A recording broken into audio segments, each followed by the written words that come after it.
산 것과 죽은 것의 차이가 분명히 있습니다.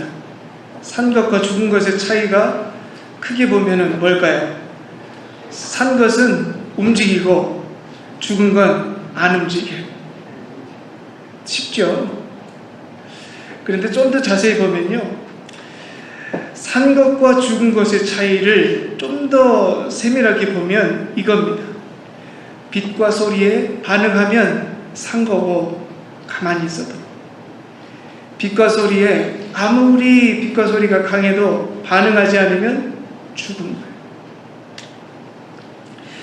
만약 우리가 오늘 말씀에 반응하면 우리 믿음은 산 믿음이 될 것이고, 만약에 가만히 있으면 우리 믿음은 죽었다고 판단할 수 있습니다.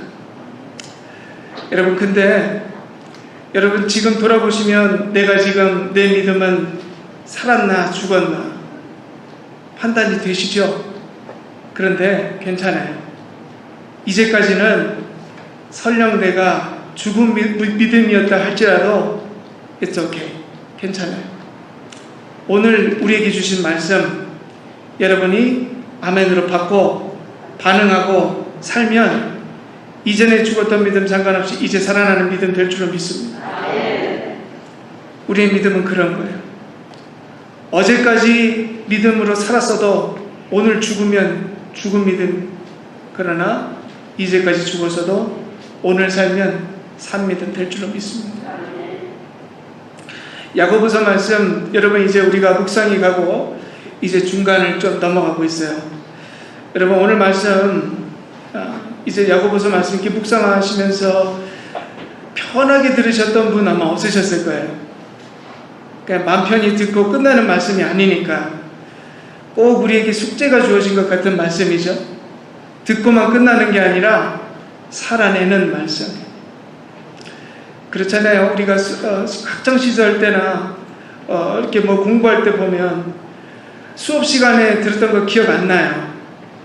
그런데 수업 시간에 끝나고 숙제 많이 내주는 선생님 수업은 잘 기억해요. 숙제 때문에. 왜? 살아내려고 하거든.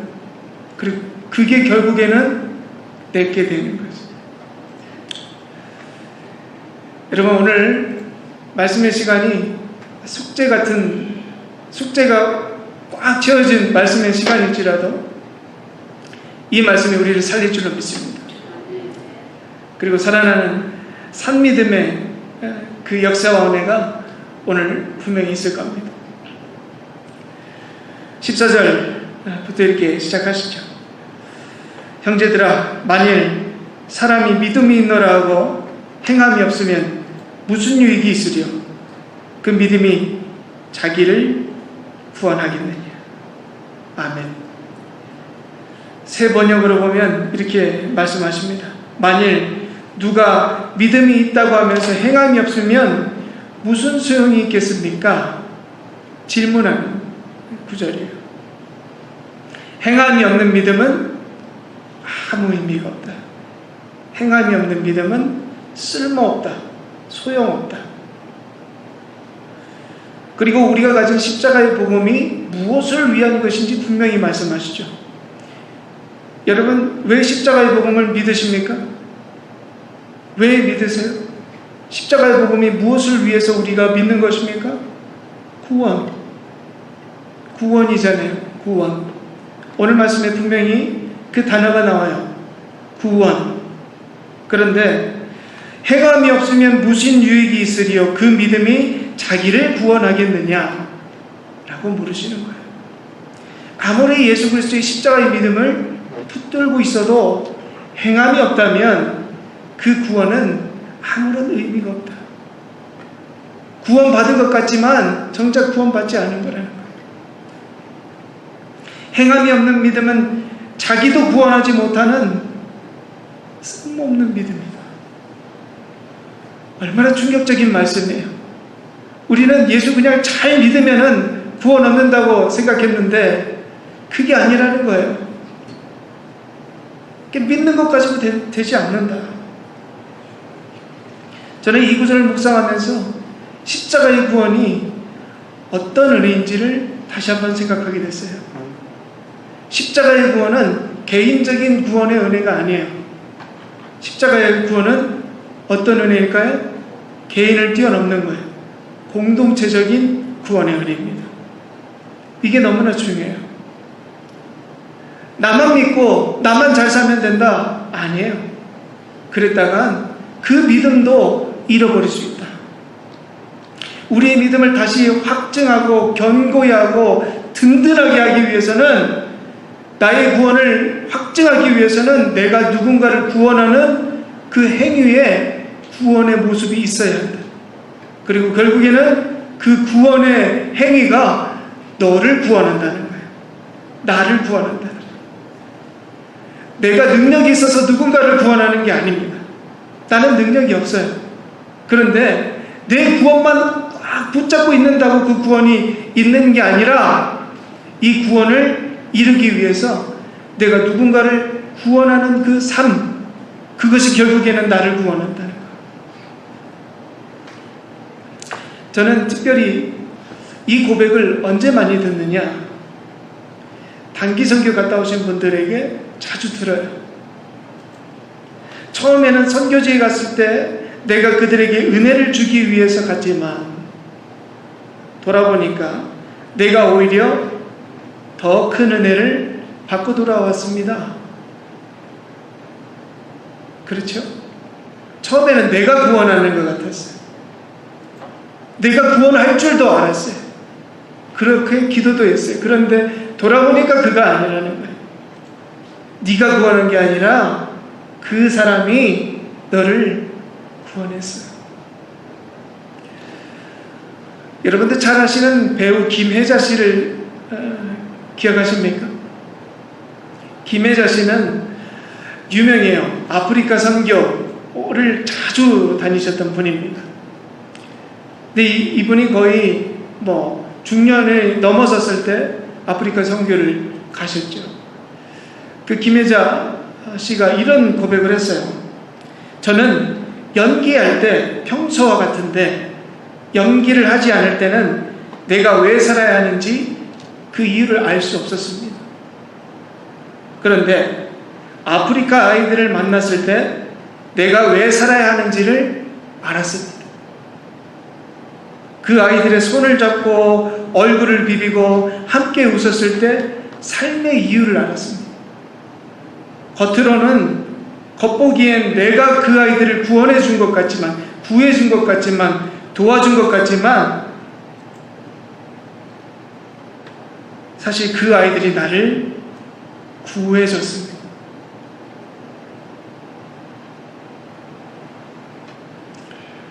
이 고백이 어떤 의미인지 잘 아실 거예요. 이웃의 구원이 나에게 달려있고, 나의 구원이 누구에게 달려있다고요? 그 이웃에게 달려있다는 거예요. 나의 아픔, 나의 슬픔 크죠. 그런데 나의 슬픔, 나의 아픔 때문에 다른 이웃의 슬픔과 아픔을 바라보고 돕지 못하고 지원하지 못한다면 내 아픔과 구원도 해결될 방법이 없다는 거예요.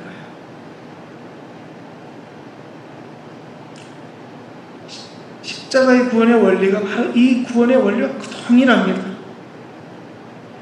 예수님께서 우리를 구원하시기 위해서 어떻게 하셨죠? 우리를 구원시키신 게 아니잖아요. 예수님께서 자기의 몸을 희생하셨어요. 그리고 우리가 구원됐어요. 그리고 돌아가셨지만 하나님께서 그 아들 예수를 어떻게 하셨습니까? 3일 만에 부활시키셨어요.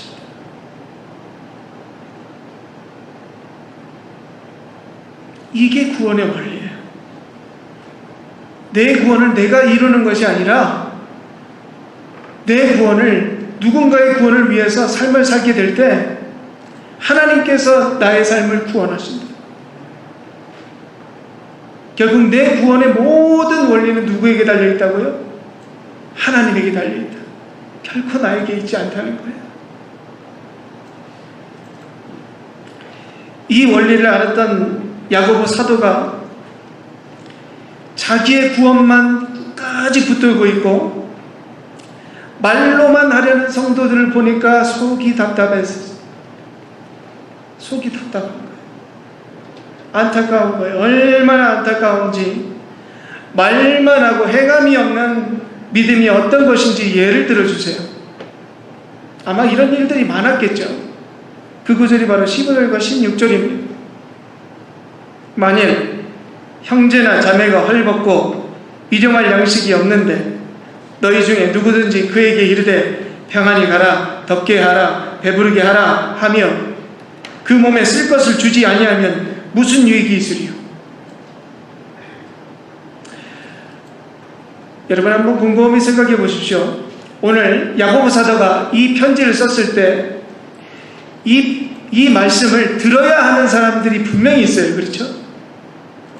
그러면 가난한 성도들도 있을 거고 부자 성도들도 있을 거예요. 어떤 성도들을 향해서 이 말씀을 쓰신 걸까요?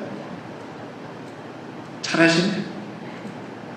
가난한 성도들에게도 이 말씀 주신 것일 수도 있지만 특정 포인트가 있는데 평안히 가라, 뭐 줘라. 그런데 안 주면은 무슨 소용이냔 말이에요. 분명히 부자 성도들을 향해서 하신 말씀이에요.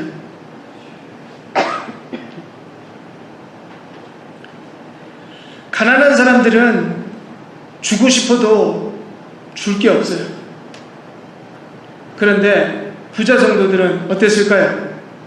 줘도 돼요. 줘도 충분히 있어. 자기 게 있어요. 그런데 그것조차도 주지 않았던 것 같아요. 오히려 없고 가난하고 참 밑바닥에 있는 사람들이 서로 도와가면서 살았던 모습이 있었을 거예요. 부자들은 말만 하고 하나도 주지 않는. 여러분 이거는 인간은 공통적인 것 같아요. 많이 가지면 더 줄 것 같죠. 여러분 많이 가지면 내가 더 줄 것 같죠. 근데 그거 아니잖아요. 이거는 동서양을 막론하고 다 그래요. 부자들은 움켜쥐려고 그러잖아요. 도저히 놓을 생각을 못해. 흥부와 놀부 중에 놀부가 재산 다 가졌는데 그 흥부가 가졌던 것까지 다 뺏으려고 했잖아요. 서양에는 스크루지가 있죠? 스크루지 부자였습니까? 가난했던 사람입니까? 겉보기엔 부했지. 근데 누구보다 가난하게 살았던 사람이었어요. 나눠주지도 못했고 자기가 누리지도 못했고 쌓아놓기만 했잖아요.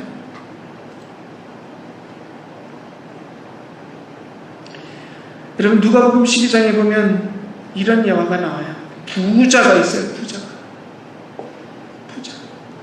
게다가 밭에 소출이 많았던 것 같아요. 근데 그 밭에 소출이 많았던 부자가 자기 곡간을 보니까 너무 작네? 걱정이 되는 거예요. 걱정이. 이 많은 수확물들을 어떻게 쌓을 수 있을까? 그래서 했던 일이 뭔지 아십니까? 여러분 같으면 어떻게 하시겠어요? 수확이 많아요. 곡간에도 꽉 찼어요. 그럼 어떻게 하죠? 그 부자가 어떻게 했냐면 멀쩡했던 곡간도 부셔가지고 큰 곡간으로 만들어버렸어요. 우리 인간이 그렇다고요. 멀쩡한 곡간도 부셔서 큰 곡간으로 만드는 게 우리들이라고. 나눠줬으면 됐는데 도무지 나눠줄 생각을 못했다. 아마 그때 당시에 부한 그리스도인들이 그랬던 것 같아요. 가난한 형제자매들에게 그래 밥도 잘 챙겨 먹고 추운데 따뜻하게 입어 그리고 휙한 이런 황당한 상황이 어디 있어요? 차라리 말을 하지 말지, 그죠? 놀리는 것도 아니고 오히려 형편 어려운 사람들이 더 덥고 도와주고 섬겼던 모습을 보면 야고보 사도가 어떤 마음이었을까요? 여러분, 그래서 부자가 예수 믿기 힘듭니다. 예수 믿기 힘들어요, 부자는. 그런데 우리의 기도는 뭐죠? 늘 부자가 되기를 원해요. 부자. 예수를 힘들게 믿기를 원하지는 않으시는 거잖아요. 예수 잘 믿기 위해서 부자 되고 싶은 거잖아요. 물론 풍족한 삶을 위해서 하나님께 기도하실 수 있죠. 기도하셔도 돼요. 그런데 요거 하나는 기억하십시오. 풍성함을 나만 누리겠다고 기도하는 건, 나만 누리기 위해서 풍성함을 달라고 하는 건 하나님께서 절대로 들어주시지 않으실 거다. 같이 기도하셔야죠. 하나님, 저 주시면, 만약에 주시면 이거 다 나눌 수 있는 그런 믿음도 허락해 주십시오. 여러분, 그 기도는 왜 안 하세요? 왜 11조만 많이 할 생각하시냐?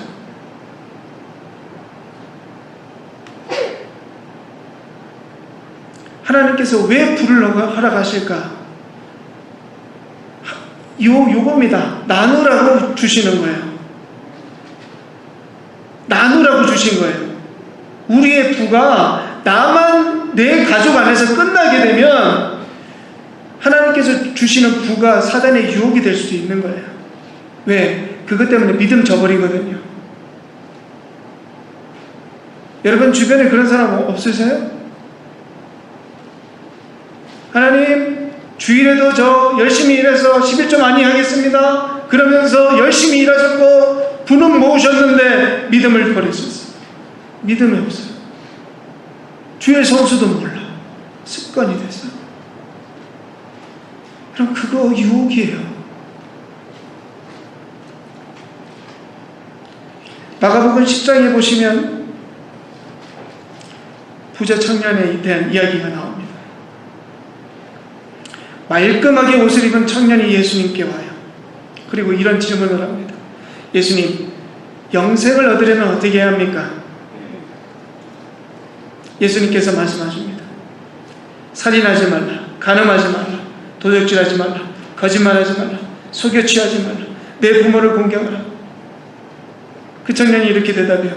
제가 그거 다 지키면서 살았습니다. 그때 예수님이 한 가지가 더 있다. 너에게 있는 모든 것을 팔고 가난한 자에게 줘라. 그러면 하늘의 보화가 내게 있으리라. 그리고 와서 나를 쫓으라.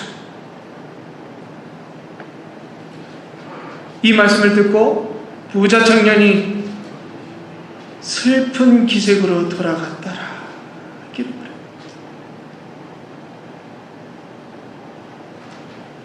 우리 중에 오늘 말씀을 듣고 슬픈 기색으로 떠나는 분들이 없길 바랍니다. 그 쓸쓸히 떠나는 청년을 뒤로 하시고 예수님께서 제자들을 딱 바라보세요. 그리고 이렇게 말씀하십니다. 재물이 있는 자는 하나님의 나라에 들어가기가 심히 어렵도다. 그 말씀을 들은 제자 중에 누가 있었을까요? 야고보 사도가 있는 거예요. 오늘 말씀 있었어요. 야고보 사도가 있었어요.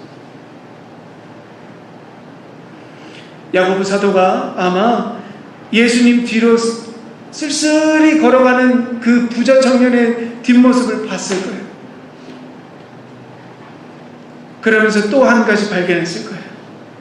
믿음인데 어떤 믿음? 죽음 믿음.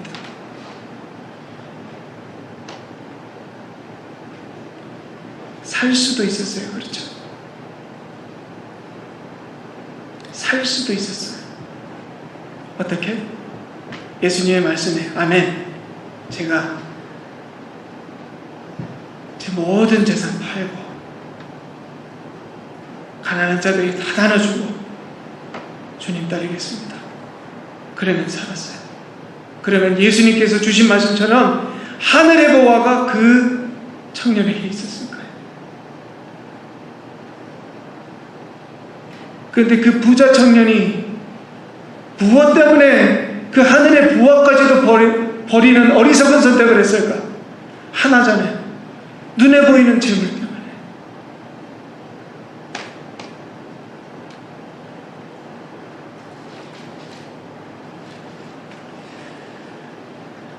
여러분, 부자 청년이 생각을 해보시면 행했어요.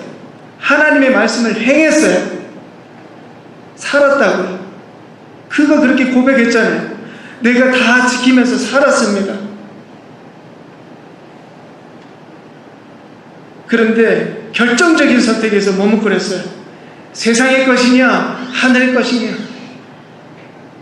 그 부자 청년의 선택, 세상의 것을 택했단 말이에요.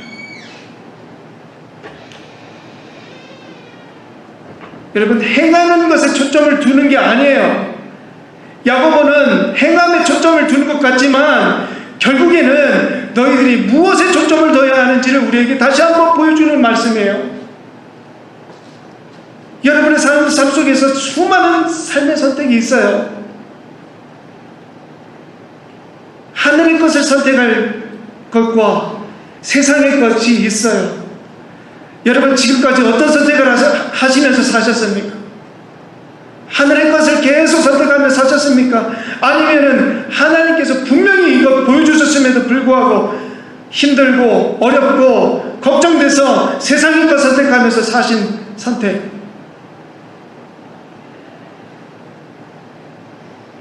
그 행함이라는 거예요. 그 행함.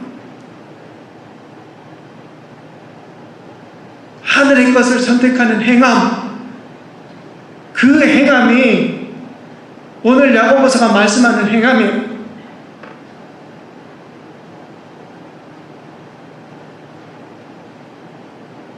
17절, 이와 같이 행함이 없는 믿음은 그 자체가 죽은 것이다. 가만히 있어서 죽은 게 아니라 내가 아무리 많은 성과 삶을 살아도 세상적인 것이었다면 그것은 죽은 믿음이었다.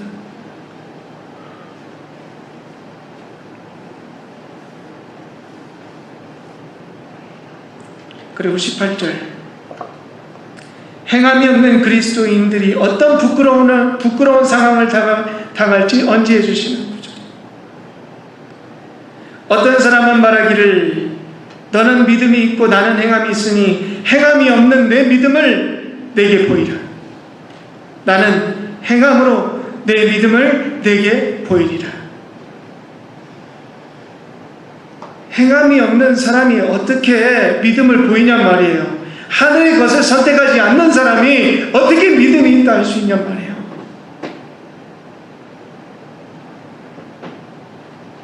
믿음은 하늘의 것을 선택하는 믿음의 행위를 통해서 드러나게 돼 있어요. 이게 믿음이에요. 저는 18절을 묵상하면서 마치 주님께서 말만 하는 그리스도인들, 행동이 없는 그리스도인들이 아니라 하늘의 것을 선택하지 않고 땅의 것을 지속적으로 선택하면서 내가 믿음이 있다라고 고백하는 사람들에게 주님께서 언젠가는 묻게 되실 질문 같았어요. 너의 믿음이 어디 있느냐?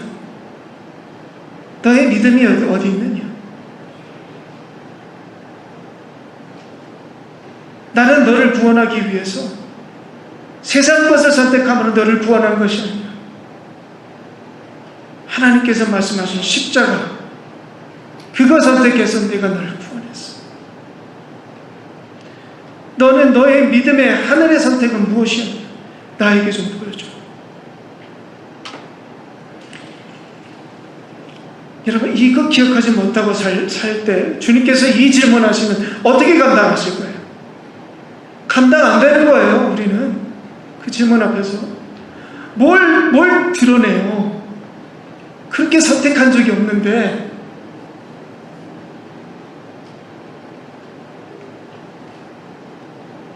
이런 야고보의 강한 권면에도 불구하고 말씀 앞에서도 여전히 행함이 없는 믿음도 중요하다 고집 부렸던 사람이 있었던 것 같아요. 쉽게 말해서 예수 믿어도 세상과 선택할 수 있지 않느냐, 이렇게 따지는 사람들이었다. 예수 믿어도 세상 왜 못 구하냐? 예수 믿을 때 왜 물질의 은혜를 왜 누리지 못하냐? 왜 꼭 하늘의 선택만 해야 하냐? 왜 고통의 선택만 해야 하냐? 왜 눈물 나는 선택만 해야 하냐? 왜 아픈 선택만 해야 하냐? 그렇게 따졌던 사람들.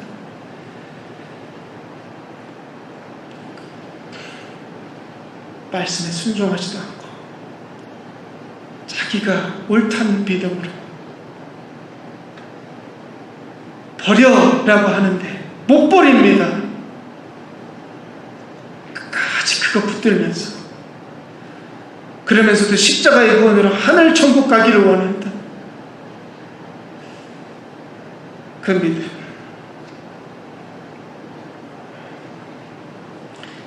초대교회 문제가 아니라 지금 우리들에게도 그대로 있잖아요, 사실.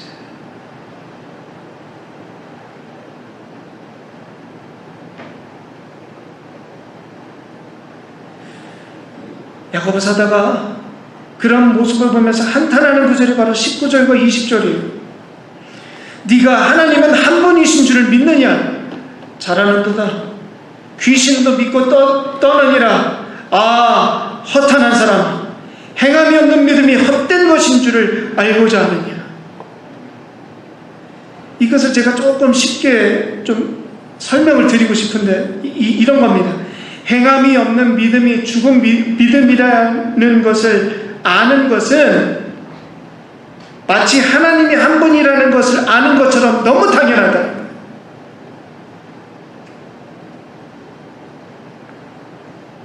하나님을 믿는다고 하면서 하늘의 것을 선택한다고 하는 것이 당연한 거 아니냐. 예수 그리스도의 십자가의 복음의 은혜를 누렸다면 하늘의 것을 선택하는 우리의 삶은 너무나 당연한 것이 아니냐. 그것이 우리의 열매가 된다는 것이 너무나 당연한 것이 아니냐.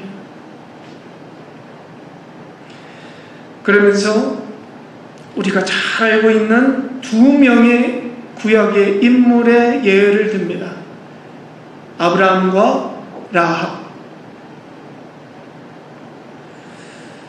여러분, 이 인물들이 어떤 선택을 했는지 잘 보세요. 21절. 우리 조상 아브라함이 그 아들 이삭을 제단에 바칠 때에 행함으로 의롭다 하심을 받은 것이 아니냐. 아멘. 여러분, 아브라함의 대표적인 사건이잖아요. 그죠? 대표적인 사건이에요.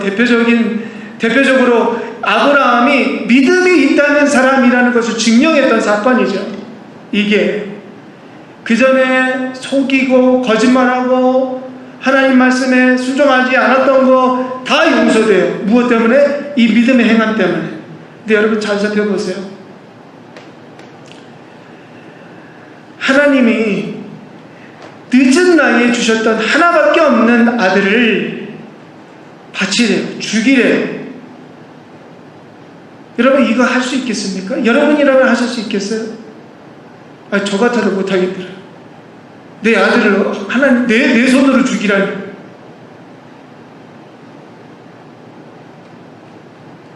누군가에 가서 물어봤다면 누가 그거를 하라고 했을까요? 세상 사람들은 어디에 말을 했을 때 누가 아이고 그래 하나님 말씀이니까 지켜, 누가 그렇게 얘기했을까요? 야 정신 나갔냐? 그게 하나님의 말씀인 것 같냐? 만약에 아브라함이 정말 하나님의 말씀을 순종하지 않고 세상적인 사람들의 말 듣고 세상적인 선택했다면 어떻게 됐을까요? 이 예화에 오르지 않았겠죠? 아브라함은 불순종의 인물로 남아 있었겠죠. 그런데 한 번의 선택으로 믿음의 조상이라는 칭함을 얻게 됐어요. 세상적으로 전혀 이해되지 않지만 이 말씀 지키지 않아도 순종하지 않아도 전혀 이상할 것 없지만 하나님의 말씀이라면, 하나님께서 나에게 주신 뜻이라면 그거 믿고 아들 죽이는 것까지, 그렇게까지 했던 그 선택, 얼마나 피눈물 났겠어요?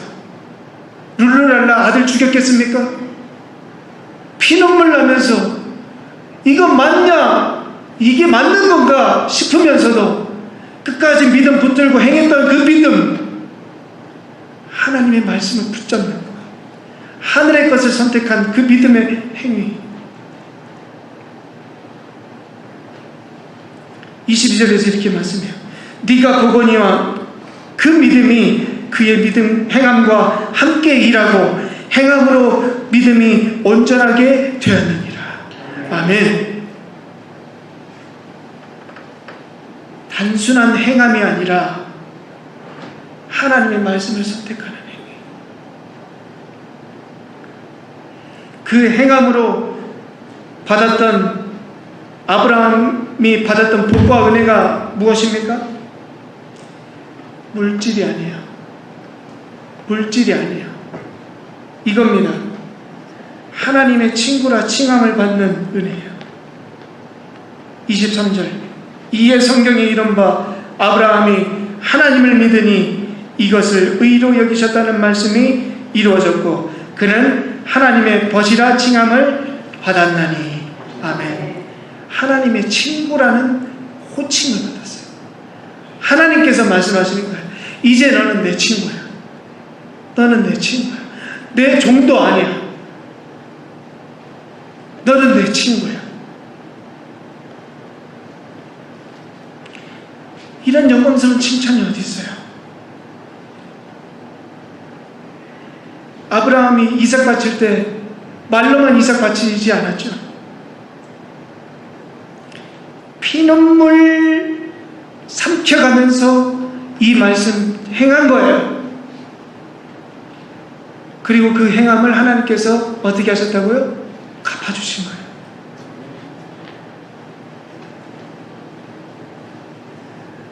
제 생각에는 아마 하나님께서 평생 갚아주시고, 지금도 아브라함은 하늘나라에서 하나님께서 이 은혜 누릴 거예요.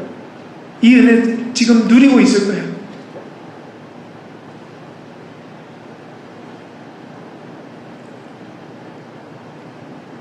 아브라함의 행함은 믿음의 행함입니다.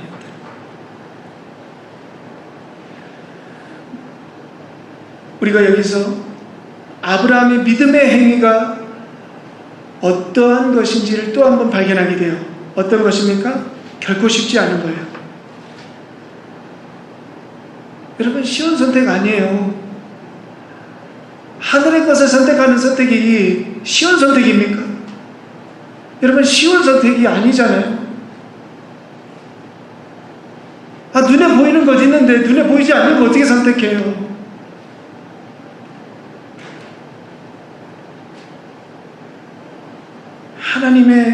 하나님께서 인정하시는 믿음의 행위는 피눈물 나면서 선택하는 행위일 수밖에 없다는 거예요. 룰루랄라 선택할 수 없다. 자연적으로 선택할 수 없다. 여러분 잘 보세요. 여러분의 삶에 갈등되는 선택이 있을 때 쉬운 선택은, 비교적 쉬운 선택은 세상의 선택의 경우가 많아요. 근데 하늘의 선택은 너무나 힘들죠. 여러분, 그런데 그게 절호의 기회입니다. 어떤 기회? 내가 하나님의 친구라는 칭함을 받을 수 있는, 내 믿음이 이 세상 가운데 정말 저 사람 믿음 있는 사람이구나 라는 칭함을 받을 수 있는 선택이라는 거예요. 여러분, 그 선택하실 수 있기를 간절히 축복합니다. 벌써부터 걱정되시죠? 또 한 명의 예가 있어요. 라합. 여러분, 이 라합이라는 여인은 기생이었습니다. 기생이라는 의미는 아무런 백도 힘도 어떤 영향력도 없던 사람. 그런데 그 라합이 정탐꾼을 숨겨주었죠. 그리고 살려줬어요. 근데 왜 그랬을까요? 여러분 잘 생각해 보세요. 왜 살려줬을까요? 그 두 명의 정탐꾼들이 잘생겨서 인물이 좋았어. 한 가지잖아요. 하나님을 믿었기 때문에. 여러분 하나님 믿었어요. 그런데 그때 어떤 이야기가 돌았냐? 그 성에 이스라엘 백성을 지키시는 하나님께서 우리 민족을 치실 것이다. 한 명도 빠짐없이 다 죽을 것이다. 기생 라합의 믿음은 경외 아니었어요. 하나님이 더 두려웠어요. 하나님을 두려워함으로 살려준 거예요. 그 사람들을. 여러분의 선택을 한번 보세요. 하나님을 더 두려워하면 세상 거 선택할 수가 없어요. 왜? 세상 거 선택하면 두려운 하나님이 보이기 때문에, 하나님이 무서워지기 때문에. 하늘의 거 선택해야 마음이 평안하고 하나님께서 나를 구원하신다는 것을 믿어지는 거죠. 여러분의 선택이 그렇습니까? 그렇게 되기를 원합니다. 정말 이거 좋은데 하나님 무서워서 내가 이거 선택 못하겠다. 여러분 그게 진짜 믿는 사람 아닙니까? 그게 믿음의 삶 아닙니까? 여러분 누군가를 도울 때도 마찬가지야. 누군가를 도울 때 내가 저 사람 도와야지. 아유 불쌍이라. 그거 아니에요. 저 사람 불쌍하네? 그럼 누구 봐야 돼요? 하나님 봐야 돼요. 하나님 제가 어떻게 해야 합니까? 이 사람 도와줘야 됩니까? 그럼 하나님이 아예 안 도와줘도 돼. 내가 좀 이따가 도와줄 거야. 하실까요? 어떻게 하세요? 당장 도와줘요. 아이고 알겠습니다. 하나님 도와주겠습니다. 여러분 우리가 능력이 뭐가 있어요? 우리가 가진 것 사실 정말 있다면 하나님 두려워하는 믿음밖에 있는 거 아닙니까? 여러분 돈이 아무리 있어도 이 세상을 창조하신 하나님 앞에서 우리의 물질이 무슨 소용이 있어요? 그냥 먼지예요, 먼지. 내가 뭐 좀 가지고 있다. 내가 뭐를 좀 이루었다. 그것 때문에 교만함으로 누구를 돕는 게 아니라 두려워하는 하나님 앞에서 두려워함으로 내 삶의 행동을 결정하는 것. 여러분 이게 산 믿음이에요.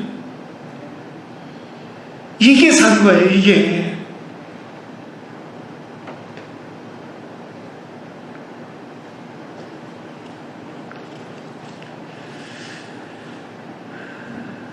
그리고 또 다시 한번 말씀드리지만 오늘 야고보 사도가 말씀하신 가난한 자에게 채우고 나눠주고 또 섬겨주라는 것은 저기 아프리카에서부터 시작하라는 말씀이 아니죠. 어디에서부터 시작하면 됩니까? 네. 여러분 이 공동체 안에서부터 시작하십시오. 공동체 안에서. 저는 참 우리 성도님들께 감사하는 것이 있어요. 우리 성도님들 참 서로 잘 챙겨주시더라고요.